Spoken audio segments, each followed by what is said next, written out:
नमस्कार मैत्रिणींनो, स्वागत आहे तुमचं माझ्या यूट्यूब चॅनलमध्ये। तर आज मी बनवणार आहे कढी समोसा। समोसा मी अगदी बेकरीसारखा बनवणार आहे। तर तुम्ही व्हिडिओ पूर्ण वॉच करा। आवडल्यास व्हिडिओला लाईक करा, सबस्क्राईब करा, छान अशी कमेंट्स करा। तर सर्वात आधी मी इथे बटाटे घेतलेले आहे। बटाटे मी कुकरमध्ये एक शिट्टी देऊन मी उकडून घेणार आहे। व्हिडिओ थोडा मोठा आहे तर तुम्ही पूर्ण वॉच करा। इथे मी बटाटे शिजत टाकून घेतलेले आहे। त्यानंतर चटणीसाठी मी साहित्य घेतलेले आहे। इथे घेतलेले आहे मी हिरवी मिरची, बडीशोप, धने, अद्रक घेतलेला आहे आणि कढीपत्ता घेतलेला आहे। हे सर्व साहित्य मी एका मिक्सरच्या भांड्यामध्ये बारीक करून घेणार आहे। जास्त बारीक नाही करायचं, थोडं जाडच ठेवायचं। त्यानंतर मी इथे घेतलेला आहे लसूण। लसणाने खूप छान चव लागते, तर लसूण थोडा जास्तच टाकायचा। इथे आपलं वाटण झालेलं आहे। हे बघा, असं मी जाड तो वाटून घेतलेला आहे। इथे मी थोडा कांदा आणि कोथिंबीरही कापून घेतलेली आहे चटणीसाठी। इथे आपले बटाटे पण उकडून झालेले आहेत। तर आता आपण चटणी तयार करून घेऊया। आधी इथे मी सर्वात आधी कांदा लाल परतवून घेणार आहे। तर त्यामध्ये थोडं तेल टाकून कांदा परतवून घ्यायचा।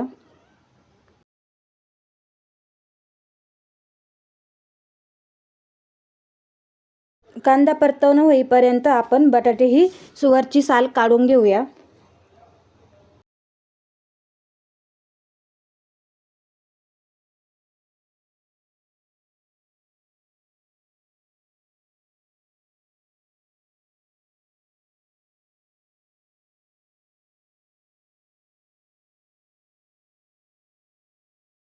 आपले सर्व बटाटे इथे सोलून झालेले आहेत।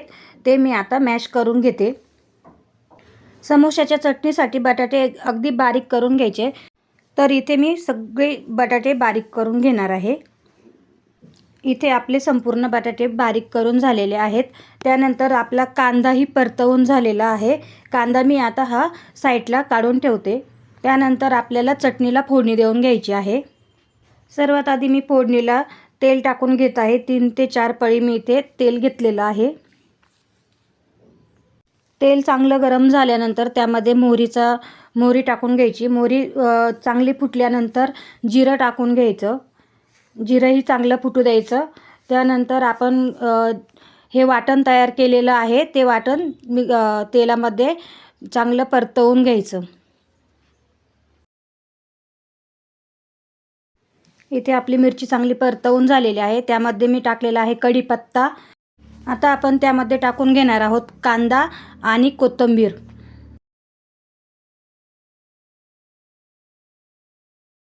कांदा आणि कोथिंबीर ही मिरचीमध्ये चांगली मिक्स करून घ्यायची।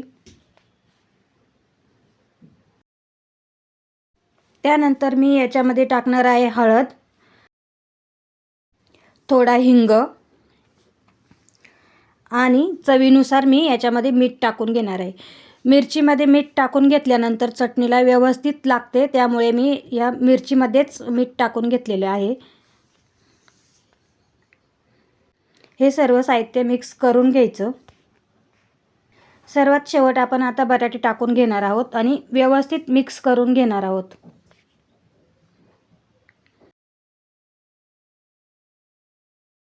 चटणीला मस्त थोडा वेळ परतवून घ्यायचं आणि थंड होण्यासाठी ठेवून द्यायची।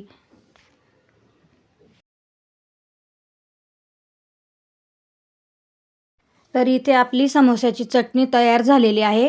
मी आता थंड होण्यासाठी ठेवून देते। त्यानंतर आपण बघणार आहोत समोस्याचं पीठ। समोस्याचं पीठ कसं भिजवायचं ते बघणार आहोत। इथे घेतलेला आहे मी अर्धा किलो मैदा। चाळणीने चाळून घ्यायचा, म्हणजे त्याच्यामध्ये थोडीफार काही घाण असेल तर निघून जाईल।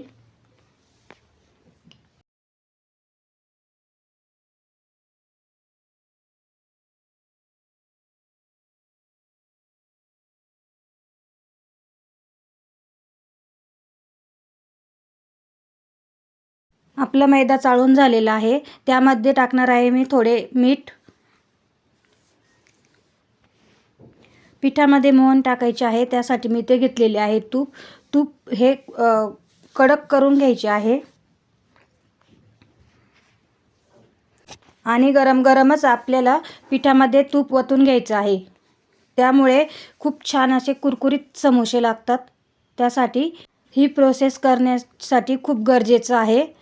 तर इथे मी गरम गरम तूप टाकून घेतलेले आहे आणि एकजीव होईपर्यंत मी मिक्स करून घेणार आहे.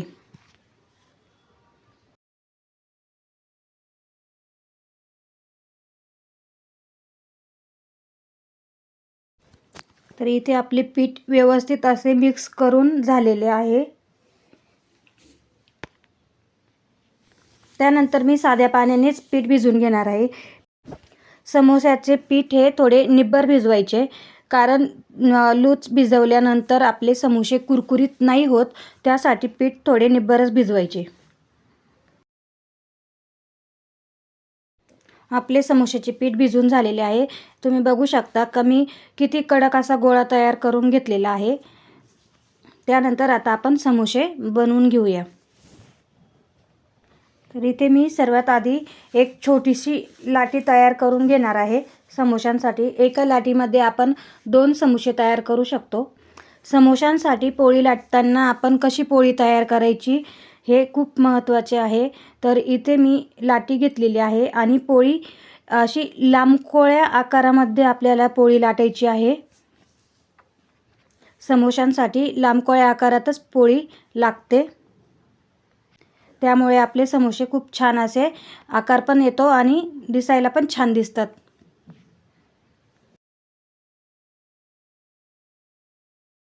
तर इथे आपली समोश्यांसाठी लांबकोळ्या आकारामध्ये आपण अशी पोळी लाटून घेतलेली आहे. त्यानंतर आपण ह्या पोळीला मध्यभागी असे कापून घेणार आहोत.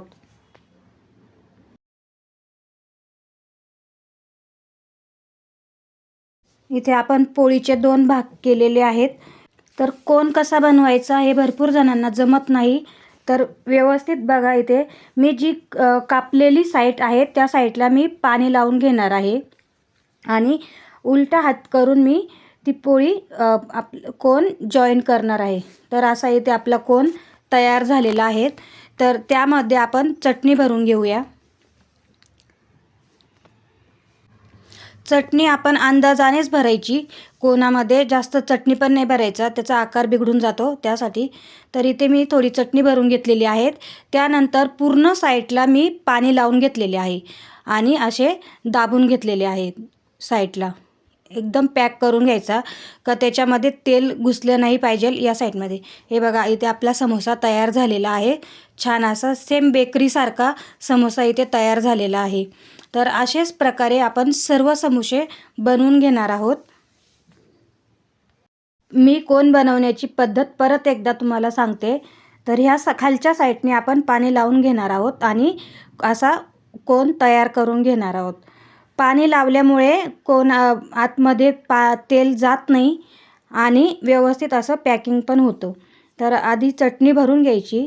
त्यानंतर आपण पूर्ण गोल असं पाणी लावून घेणार आहोत.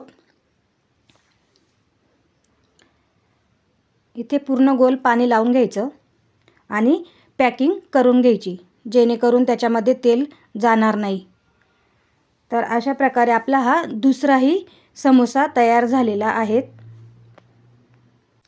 अर्धा किलो पिठामध्ये आपण साधारण 20 समोसे बनवू शकतो.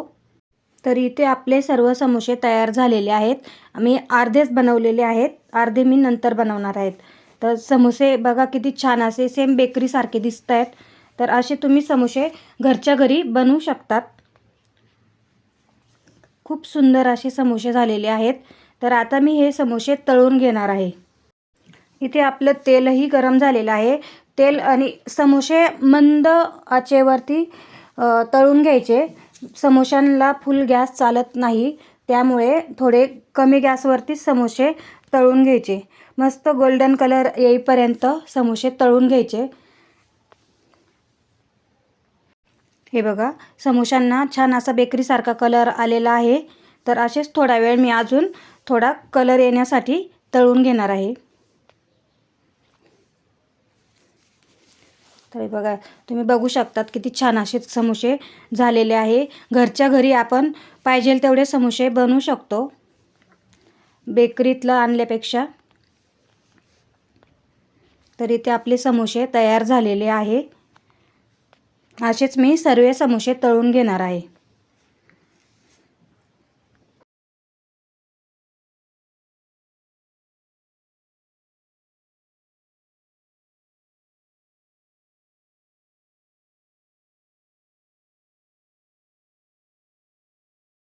तर इथे सारे समोसे माझे तळून झालेले आहेत. बघू शकता तुम्ही कुरकुरीत असे समोसे आपले तयार झालेले आहेत. त्यानंतर इथे माझी कढीही तयार झालेली आहे, समोसा कढी. तर तुम्ही एकदा समोसा कढी नक्की बनवून बघा, खूप छान अशी लागते. तर तुम्हाला ही समोसा कढीची रेसिपी कशी वाटली कमेंट्समध्ये नक्की सांगा. व्हिडिओ आवडल्यास लाईक करा. अशाच नवीन नवीन घरगुती रेसिपींसाठी चॅनलला सबस्क्राईब करायला विसरू नका. तर समोशाची रेसिपी ही कशी वाटली एकदा नक्की ट्राय करून बघा.